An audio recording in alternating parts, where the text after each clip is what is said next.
Vietnam, nearly 79 million voters cast ballots for 16th National Assembly. People's Councils for 2026 to 2031 term. Iran considers allowing oil tankers to pass through the Strait of Hormuz.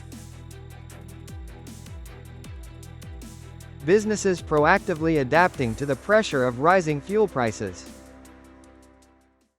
Hello everyone, you're watching today's news on NTV channel. My name is Đăng. Let's get started. Nearly 79 million voters across Vietnam cast their ballots on March 15 in the nationwide election for deputies to the 16th National Assembly and the People's Councils at all levels for the 2026-2031 term. In line with the national spirit of participation, nearly 2.4 million voters in Nghệ An province headed to polling stations, eager to exercise both their democratic rights and civic responsibilities. The election aims to select 500 deputies to the National Assembly from a total of 864 candidates. In addition to electing National Assembly members, voters are also choosing representatives for the People's Councils at all levels for a new 5-year term. This is a major political event and a grand festival for the entire nation, where citizens exercise their rights and duties to elect exemplary deputies who possess the integrity, capability, and prestige to represent the will, aspirations, and mastery of the people. According to the National Election Council's plan, the official results are expected to be announced on March 24, following the completion of the vote counting and verification process. Iran is reportedly considering allowing a limited number of oil tankers to pass through the strategic Strait of Hormuz, but with the key condition. Officers say the oil carried by those vessels would need to be traded in Chinese yuan rather than US dollars. This is seen as part of Iran's new strategy to control and manage this strategic waterway, which carries approximately 20 million barrels of oil and 20% of the world's liquefied natural gas, LNG, daily. Previously, Indian media reported that at least 2 of its oil tankers had safely passed through the Strait of Hormuz. Meanwhile, Iranian officials also affirmed that the strait is only closed to warships of the U.S., Israel, and their allies. This information comes as the Strait of Hormuz has been under tight Iranian control since March 1st. The disruption to this vital shipping route has pushed global oil prices to their highest level since July 2022, reaching $103.14 per barrel. North Korean state media reported on March 15 that the country conducted a firepower strike drill involving 600mm ultra-precision mountable rocket launchers attended by leader Kim Jong-un. According to the Korean Central News Agency, KCNA, a long-range artillery subunit of the Korean People's Army in the western area conducted a firepower strike drill the previous day, involving 12 600mm caliber ultra-precision multiple rocket launchers and 2 artillery companies.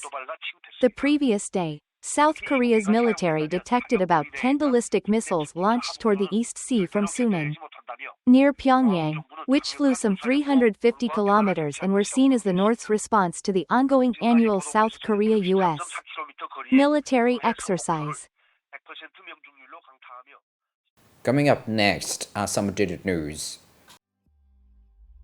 Nghệ An Provincial People's Committee has recently established a dedicated task force to direct, expedite, and resolve bottlenecks during the implementation of the Queen Lap LNG thermal power plant project in Tan My Ward.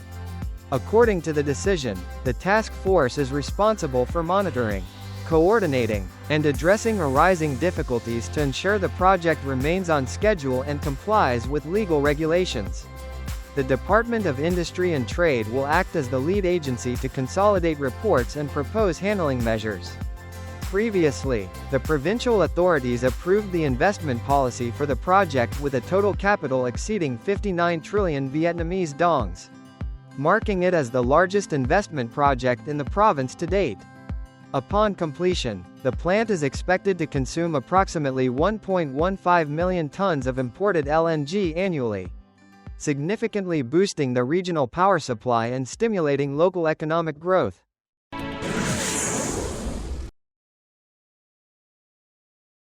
In 2025, Nghệ An's export turnover reached $4.52 billion, a 42.6% increase over the previous year. This serves as a vital foundation for the province to set a target of $5 billion in 2026. According to experts, a major door has opened in the U.S. market since early 2026 with the rejection of countervailing duty policies that previously acted as significant barriers. Currently, with a base tariff of 10%, Nghệ An's products can gain a major competitive edge if they can prove 100% Vietnamese origin and if the government successfully leverages its negotiating power to maintain a 0% preferential rate. As the U.S. is a key export market for both Vietnam and Nghệ An specifically, effectively tapping into this potential will bring the $5 billion goal well within reach. The Cua Lo Tourism Festival 2026, themed Four Seasons of the Sea's Calling, is expected to be a pivotal initiative in developing large-scale tourism events, aimed at enhancing the competitiveness of Nghệ An province's tourism sector. Under this new strategic direction, the festival will be held year-round in Cua Lo, featuring a series of cultural, artistic, culinary, and maritime sports activities tailored to the characteristics of each season. The novelty of this model lies in creating a continuous stream of events, gradually transitioning from seasonal tourism to year-round coastal development. The planned lineup includes art performances, the North Central Culinary Festival, a hot air balloon festival, community cultural events, and a New Year's Eve celebration program. If organized professionally, the festival will not only promote the brand of Cua Lo Beach but also drive significant momentum for local trade, commerce, and tourism services in the future.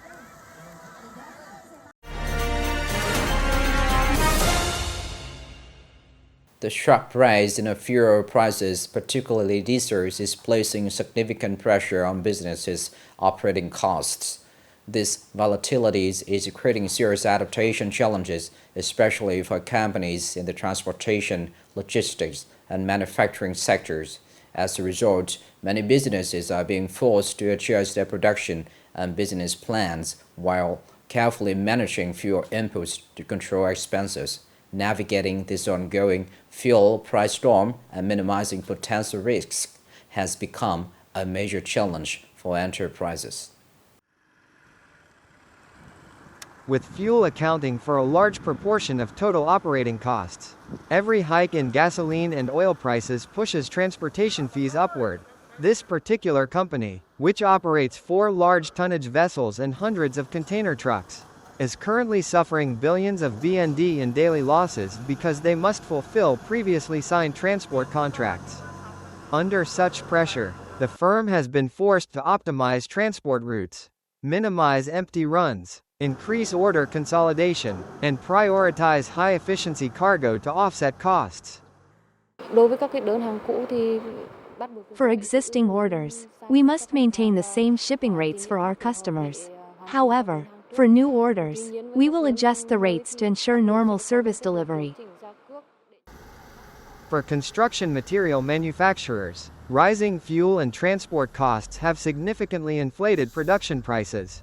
Adding to the burden of uncontrollable fuel fluctuations is a sharp increase in the price of sand and soil.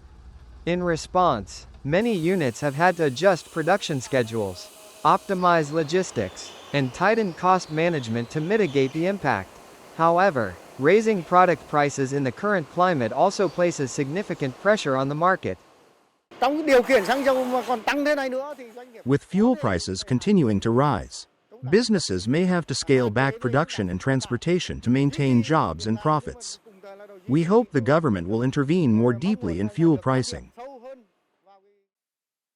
The province's industrial production sector is facing numerous hardships as fuel prices skyrocket. Stone powder manufacturers, for instance, are struggling to weather this fuel price storm, from quarrying and stone crushing to final delivery. Costs have ballooned across the board. To adapt, many businesses have adjusted production plans, optimized shipping, saved energy, and prioritized high-margin orders to compensate for the increased overhead. Đối với lại những cái biển động như bây giờ, Fluctuations in shipping rates and fuel costs have a significant impact on the company's business performance. In the current situation, the company is forced to cut costs. Although high fuel prices pose a major challenge, many businesses, through proactive and flexible management, are gradually adapting to market fluctuations, maintaining operations, and seeking opportunities for sustainable development. This is the end of the show today. Thank you for watching.